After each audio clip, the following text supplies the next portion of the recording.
Commander Zekthar of the Hegemony Third Fleet considered himself well-versed in galactic warfare. His crystalline carapace bore the scars of 17 successful campaigns across 12 star systems. The insectoid warrior had seen plasma cannons that could melt asteroids, and witnessed the legendary Vorthan dreadnoughts tear through enemy formations like tissue paper. Nothing, he believed, could surprise him anymore. He was wrong.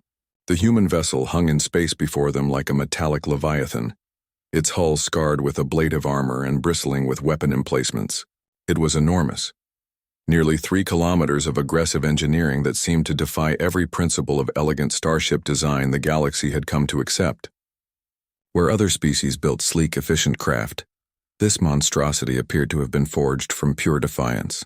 "Scans complete, Commander," chittered his sensor operator, mandibles clicking nervously. "The vessel? It's unlike anything in our databases." Zekthar studied the readouts, his compound eyes processing the data streams. The ship's power signature was staggering. Fusion reactors that burned hotter than most stellar cores coupled with something else entirely. Something that made his exoskeleton tingle with unease. "Hail them," he commanded, settling into his command throne.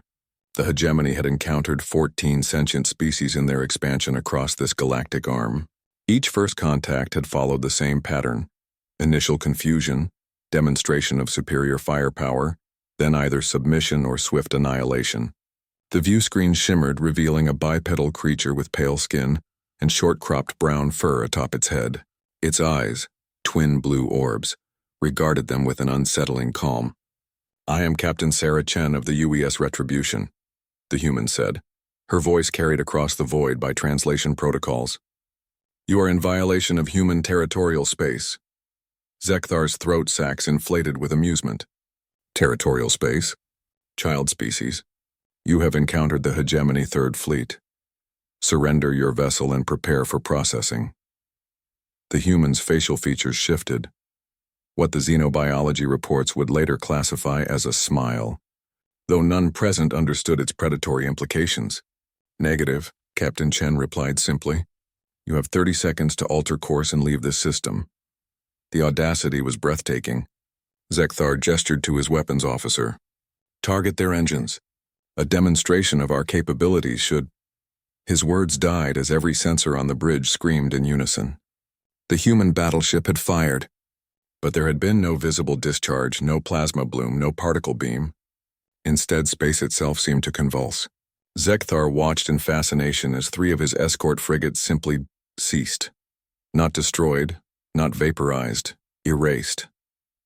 They existed one moment and didn't the next, leaving only expanding clouds of constituent atoms. "What kind of weapon?" his tactical officer began. "Kinetic impactors." Captain Chen's voice cut across their comm channel, though they hadn't opened it. "Depleted uranium slugs accelerated to 12% light speed. We call them relativistic kill vehicles. Your ship's shields and armor are designed for energy weapons, not for impact masses moving at 36,000 kilometers per second." Zekthar felt his primary heart skip. The humans had somehow listened to their internal communications and responded as casually as discussing the weather. "Impossible," he breathed. "No species develops kinetic weapons to that degree. Energy projection is always more efficient." "You're thinking like civilized beings," Chen interrupted, and something in her tone made Zekthar's survival instincts scream. "You see, Commander, yes, we know your name and rank. Humans didn't evolve in a nice part of the galaxy. We didn't develop on a garden world with 3 moons and stable weather patterns." The human's image leaned forward slightly. "We evolved on a death world, Commander Zekthar. A planet where the weather tried to kill us, where the animals tried to eat us, where the very ground beneath our feet could open up and swallow cities. We learned to survive by being more vicious, more adaptable, and more stubborn than anything else our world could produce." As if to emphasize her point, the Retribution's weapon systems cycled again.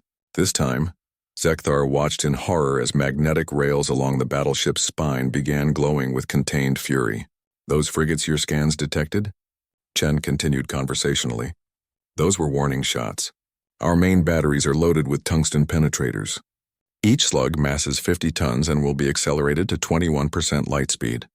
At that velocity, a direct hit will release approximately 400 megatons of kinetic energy."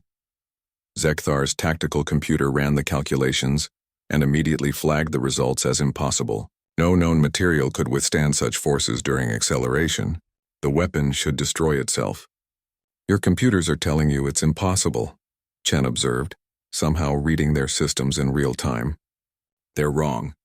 Humans have a saying, Commander. If brute force isn't working, you're not using enough of it. The magnetic rails reached full charge, and space around them began to distort from the gravitational effects of such massive electromagnetic fields. Last chance, Captain Chen said, her blue eyes reflecting something that transcended mere determination. Leave now. Zekthar looked at his tactical display. His remaining 12 ships against one human vessel. By every logical calculation, the hegemony should possess overwhelming superiority.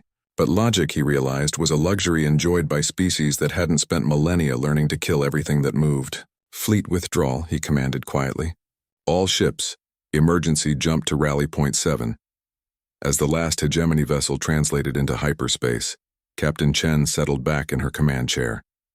Her tactical officer, Lieutenant Rodriguez, looked up from his console. Captain, the main guns were only at 40% charge. Should I inform the Admiral that our deterrence protocols were successful? Chen smiled, the same expression that had so unsettled the hegemony commander. Deterrence, Lieutenant? We haven't even shown them deterrence yet. She gestured toward the weapon readouts. Wait until they find out about the antimatter warheads. In the depths of space, the UES Retribution continued its patrol, a testament to humanity's simple philosophy. When you come from a world that never stops trying to kill you, you learn to build things that can kill back. The galaxy, Chen reflected, was about to learn what it meant to encounter a species that considered overkill a starting point.